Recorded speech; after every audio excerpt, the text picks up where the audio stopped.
Hello students, welcome to visual educational channel. ఈరోజు మనం మాట్లాడుకోబోయే topic constitutional amendment procedure.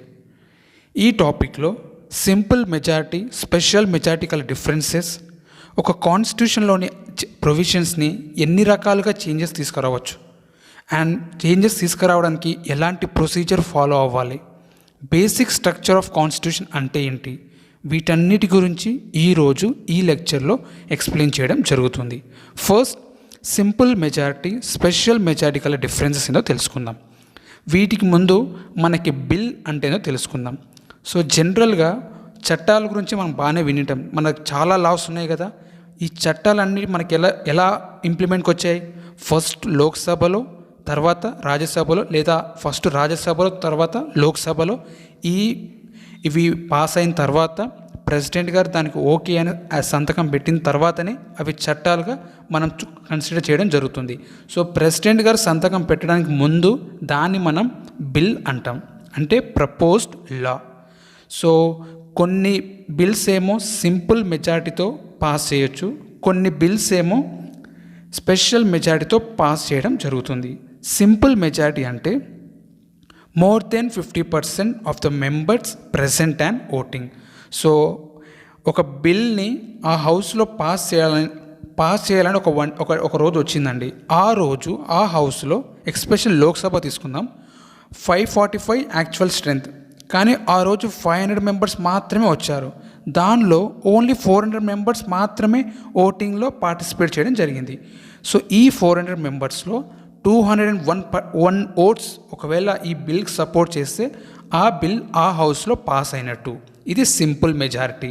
ఒకవేళ ఆ బిల్కి స్పెషల్ మెజారిటీ కావాలనుకో, ఈ 400 మెంబర్స్లో స్పెషల్ మెజారిటీ అంటే 2/3 or more than 2/3 of the members present and voting. అంటే ఈ 400 మెంబర్స్ ఎవరైతే ఓట్ చేశారో దానిలో 267 మెంబర్స్ ఆ బిల్కి సపోర్ట్ చేస్తేనే ఆ హౌస్లో ఆ బిల్ పాస్ అవ్వడం జరుగుతుంది. ఇది సింపుల్ మెజారిటీకి స్పెషల్ మెజారిటీ గల డిఫరెన్సెస్. సో మన కాన్స్టిట్యూషన్లో ఉన్న ప్రొవిజన్స్ని చేంజెస్ తీసుకురావడానికి మొత్తం 3 వేస్ ఉన్నాయండి. మొత్తం 3 దారులు ఉన్నాయి. ఫస్ట్ ఏమో simple majority of the parliament, second ఏమో special majority of the parliament, third ఏమో special majority of the parliament and ratification of the state legislature. అంటే ఇక్కడ చూడండి, ఫస్ట్ విషయం ఏంటంటే కొన్ని ప్రొవిజన్స్ పార్లమెంట్లో ఏవైతే ఉన్నావో వాటిని సింపుల్ మెజారిటీతోనే పాస్ చేయొచ్చు. లోక్సభలో, రాజ్యసభలో, ఆ తర్వాత దాన్ని ప్రెసిడెంట్ గారికి పంపించవచ్చు. సో దాన్ని క్లియర్గా డిఫైన్ చేయడం జరిగింది. ఏ ప్రొవిజన్స్ని సింపుల్ మెజారిటీతో పాస్ చేయొచ్చు సార్? సో ఒక కొత్త స్టేట్ క్రియేట్ చేయాలన్నా, లేదా ఏదైనా కొత్త స్టేట్ క్రియేట్ చేయాలన్నా, లేదా సెకండ్ స్కెడ్యూల్లో ఉన్న ప్రొవిజన్స్ని చేంజెస్ తీసుకురావాలన్నా, లేదా 5th స్కెడ్యూల్, లేదా 6th స్కెడ్యూల్, లేదా పార్లమెంట్లో ఏ లాంగ్వేజ్ యూజ్ చేయాలి, లేదా సిటిజన్షిప్ సంబంధించి ఏమైనా చేంజెస్ తీసుకురావాలన్నా, ఇలా ఇలాంటి మ్యాటర్స్లో మాత్రమే సింపుల్ మెజారిటీతో ఈ 2 హౌసెస్లో ఈ బిల్ని పాస్ చేయొచ్చు.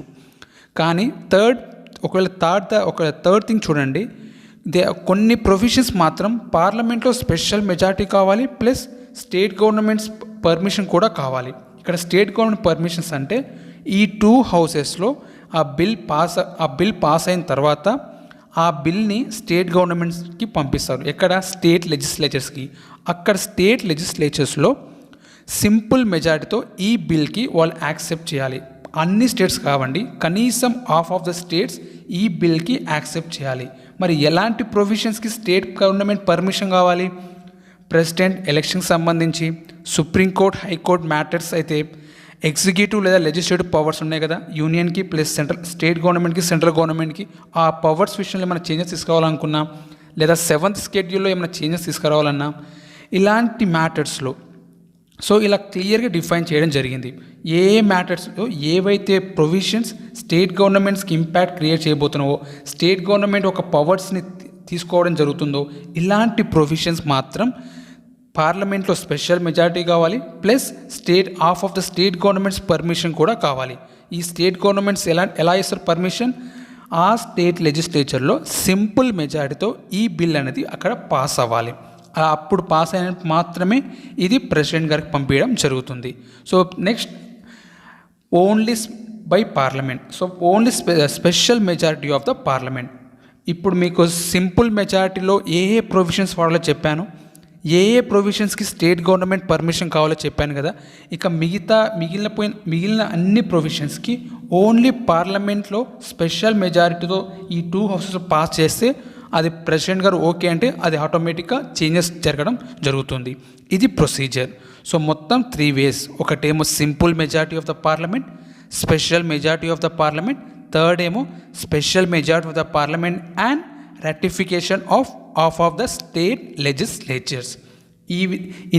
సో ఈ 3 waysలో మన కాన్స్టిట్యూషన్లోని కాన్స్టిట్యూషన్ని అమెండ్మెంట్ చేయడం జరుగుతుంది. ఇప్పుడు ప్రొసీజర్ ఎలాగుందో ఒకసారి చూద్దాం. ఎవరైనా బిల్ ఏదైనా హౌస్లో ఇంట్రడ్యూస్ చేయొచ్చు. ఆ బిల్ ఇంట్రడ్యూస్ చేసే పర్సన్ మినిస్టర్ అయి ఉండొచ్చు, లేదా నార్మల్ ఎంపీ అయినా అయి ఉండొచ్చు. సో ఆ బిల్ అనేది లోక్సభలోనైనా ఇంట్రడ్యూస్ చేయొచ్చు, లేదా రాజ్యసభలోనైనా ఇంట్రడ్యూస్ చేయొచ్చు. బట్ రిమెంబర్ దట్ స్టేట్ లెజిస్లేచర్లో మాత్రం ఇలాంటివి ఇంట్రడ్యూస్ చేయడానికి పవర్స్ లేవు. అండ్ ఈ బిల్ ఇంట్రడ్యూస్ చేయడానికి ప్రెసిడెంట్ గారి పర్మిషన్ కూడా అవసరం లేదు. సో ఈ బిల్ నేను ఇంతకుముందు చెప్పాను కదా, ఒక హౌస్లో ఇంట్రడ్యూస్ చేస్తే ఆ బిల్ మీద అది ఏ సింపుల్ మెజారిటీతో పాస్ అవ్వాలో లేదా స్పెషల్ మెజారిటీతో పాస్ అవ్వాలో ఆల్రెడీ క్లియర్గా డిఫైన్ చేశారు. సో అది ఎలాగైనా సరే ఖచ్చితంగా అయితే పాస్ అవ్వాల్సిందే. సో ఆ బిల్ అయితే స్పెషల్ మెజారిటీ లేదా సింపుల్ మెజారిటీతో 2 హౌసెస్లో సపరేట్గా పాస్ అవుతుంది. ఎలా? ఫస్ట్ డిబేట్స్ జరుగుతాయి, డిబేట్స్ తర్వాత ఓటింగ్ జరుగుతుంది. ఈ ఓటింగ్లో ఆ బిల్కి సింపుల్ మెజారిటీ కావాలంటే సింపుల్, లేదా స్పెషల్ మెజారిటీ అంటే స్పెషల్. ఇలా ఈ మెజారిటీ ఆఫ్ ది ఓట్స్తోనే ఈ 2 హౌసెస్ సపరేట్గా ఇది మూవ్ అవ్వడం జరుగుతుంది. ఇలా మూవ్ అయిన తర్వాత లాస్ట్కి అది ప్రెసిడెంట్ గారి దగ్గరికి వస్తుంది. ఎప్పుడు? ఒకవేళ 2 హౌసెస్లో ఈ బిల్కి పాస్ చేస్తే, అంటే వాళ్ళు యాక్సెప్ట్ చేస్తే, మెజారిటీ ఆఫ్ ద ఓట్స్తో వాళ్ళు దాన్ని ఓకే అంటే అప్పుడు అది ప్రెసిడెంట్ గారి దగ్గరికి వస్తుంది.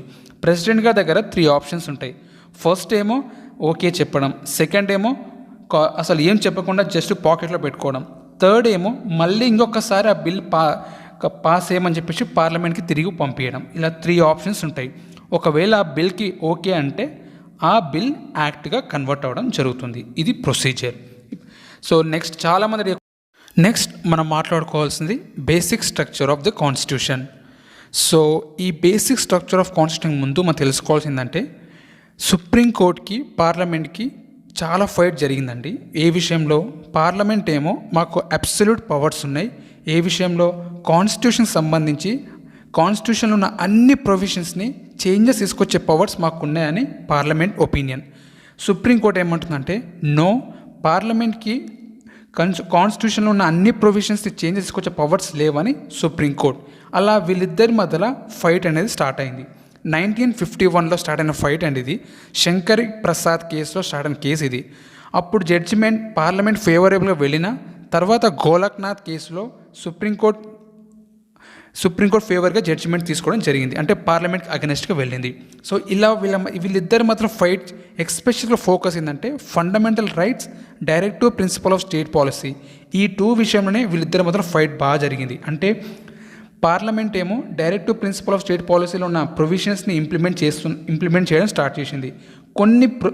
ఈ ఇంప్లిమెంటేషన్లో చాలా వరకు ప్రజలకు ఇచ్చిన ఫండమెంటల్ రైట్స్కి అగెనెస్ట్గా వెళ్ళింది. సో అక్కడ చాలామంది ఇండివిజువల్స్ సుప్రీంకోర్టుకి అప్రోచ్ అయ్యారు, అక్కడ కేసు కూడా ఫైల్ చేశారు. సో ఈ విషయంలో సుప్రీంకోర్టు జడ్జిమెంట్ ఇచ్చింది. ఏమని? పార్లమెంట్కి ఫండమెంటల్ రైట్స్, ఇండివిజువల్కి ఇచ్చిన ఫండమెంటల్ రైట్స్ తీసుకునే పవర్స్ లేవని పార్లమెంట్ అప్పుడే చెప్పడం జరిగింది. ఇలా పార్లమెంట్ ఏమో లేదు, మా దగ్గర అబ్సల్యూట్ పవర్స్ ఉన్నాయని పార్లమెంట్. ఇలా వీళ్ళిద్దరి మధ్యలో ఫైట్ జరుగుతూనే ఉండేది. బట్ కేశవానంద భారతి కేసులో ఈ ఫైట్కి ఎండ్ కార్డ్ ప్రకటించారు. ఏమైంది ఆ కేసులో? సుప్రీంకోర్టు ఏమన్నదంటే ఎస్, పార్లమెంట్కి కాన్స్టిట్యూషన్లో ఉన్న అన్ని ప్రొవిజన్స్ని చేంజెస్ తీసుకొచ్చే పవర్స్ పార్లమెంట్కి ఉంది, నో డౌట్ దానిలో. కానీ బేసిక్ స్ట్రక్చర్ ఆఫ్ కాన్స్టిట్యూషన్లో కొన్ని ప్రొవిజన్స్ని మేము టైం టు టైం యాడ్ చేస్తాం, వాటిని మాత్రం పార్లమెంట్ అస్సలు టచ్ చేయకూడదు. అంటే అవి ఏ విధంగా కూడా దానిలో చేంజెస్ తీసుకురావడానికి ఛాన్స్ ఉండకూడదు అనేది సుప్రీంకోర్టు చెప్పిన విషయం. మరి ఏ ప్రొవిజన్స్ని బేసిక్ స్ట్రక్చర్ ఆఫ్ కాన్స్టిట్యూషన్లో ఇప్పటిదాకా యాడ్ చేశారు? Free and fair elections, equality principle, independent judiciary and freedom and dignity of individual, parliamentary systems and constitutional supremacy, sovereignty, democracy, Republican nature, ఇట్లా అన్నిటినీ బేసిక్ స్ట్రక్చర్ ఆఫ్ కాన్స్టిట్యూషన్లో ఇప్పటిదాకా మన పార్లమెంట్ అనేది include చేయడం జరిగింది. సో వీటిని తప్ప మిగతా అన్ని ప్రొవిజన్స్ కాన్స్టిట్యూషన్లు ఏమైతే ఉన్నావో వాటిని చేంజెస్ అనేవి పార్లమెంట్ తీసుకురావచ్చు అనేదే ఈ బేసిక్ స్ట్రక్చర్ ఆఫ్ కాన్స్టిట్యూషన్ ఒక కాన్సెప్ట్. Thank you.